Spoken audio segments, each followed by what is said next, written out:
Alright, y'all, let's go ahead and do the power rankings now. As you can see, we have changed venue. Had to go to work, sadly, but don't worry, I brought along with me the power ranking materials. So I figure we could go ahead and do those now. Alright, so, number 1, no change. No change. Number 1 is still going green. John Fitzsimmons. Dude is on a roll. So he grabbed the top spot, I want to say a few weeks ago, has not let go since, keeps winning. That team, the top 3 of like Andrew Luck, Matt Forte, DeMarco Murray, whew, they're going to be pretty tough to beat week in, week out. Number 2, also no change. Philadelphia keeps winning. Philadelphia is number 1 in the league, actually, in points. And looking pretty solid at 5-2. Looking to be a playoff team for sure.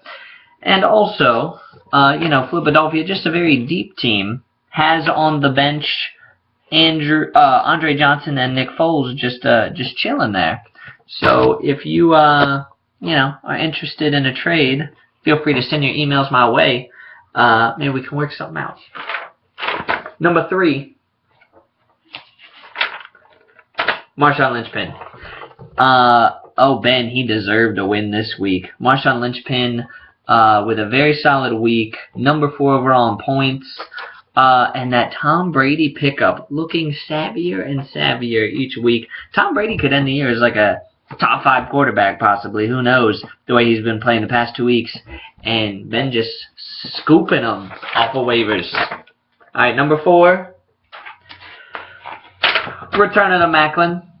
Had a very good week again. Just ran into a tough break playing Philadelphia. And Return of the Macklin, number 3 in points, though. Some of you might say, be screaming, Danny, why do you have a 3 and 4 squad at number 4 in the power rankings? Well, that's because he is number 3 in points and one of the exclusive members of the 1,000-point club, along with me and John Fitzsimmons. So welcome to the club, Return of the Macklin. It's a nice club. And I think Return of the Macklin's luck will turn around by the end of the year. We still have, like 7 weeks to go. We're halfway. So, good-looking squad, and has a big matchup this week with Gimme a Loot. Which segues to our number 5 team, Gimme a Loot. Now, John is probably just yelling at his computer, I'm 6-1. Why you got me at number 5? I'm killing it. And that is because, John Fonseca has not put up that many points, and the squad lacks a bit of star power. It's a bunch of randos, misfit toys coming together to, get wins each week. I don't know how. But I know John is sensitive about his fantasy team, and to kind of pair with that little criticism that the team doesn't look amazing, what I am now convinced is John Fonseca is just coach of the year.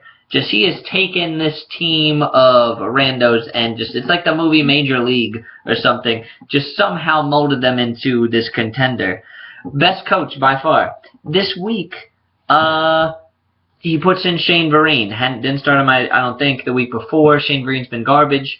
Starts him this week. He goes off for 28 points. This week, he benches Jimmy Graham in favor of Dwayne Allen. Jimmy Graham puts up a goose egg, and Dwayne Allen puts up 14 points. John Fonseca, well done. I'm a believer now. You've convinced me. I think he'll be there in the end. He's looking good. But again, there's some big matchups coming up, so we'll see if that continues. Alright, number 6. Braveheart Chicken Wings.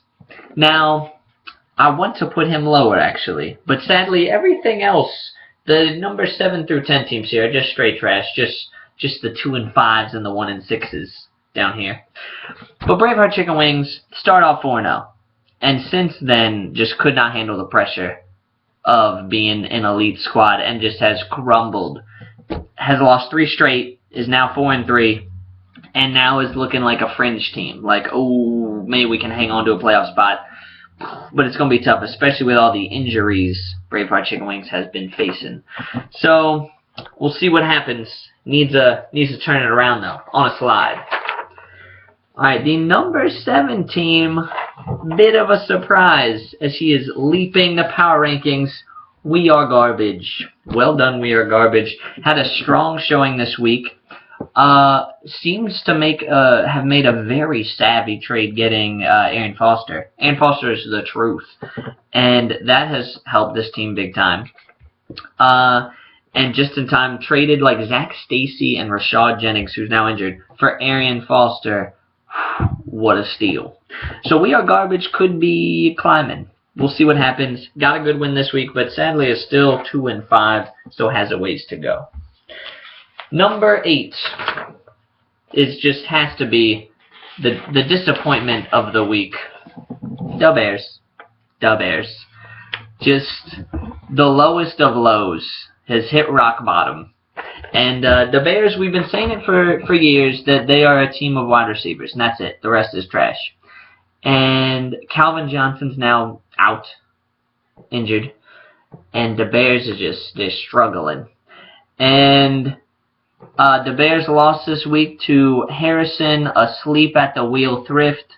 Just Harrison Thrift somehow, like, with his roster of people on buys and people who are partly injured and some people who play, a few do play, on on Nelson Molesters, somehow beat the Bears. And he just has to be reeling this week, has to take a long look in the fantasy football mirror and see what happens. See if he can turn it around. Number 9.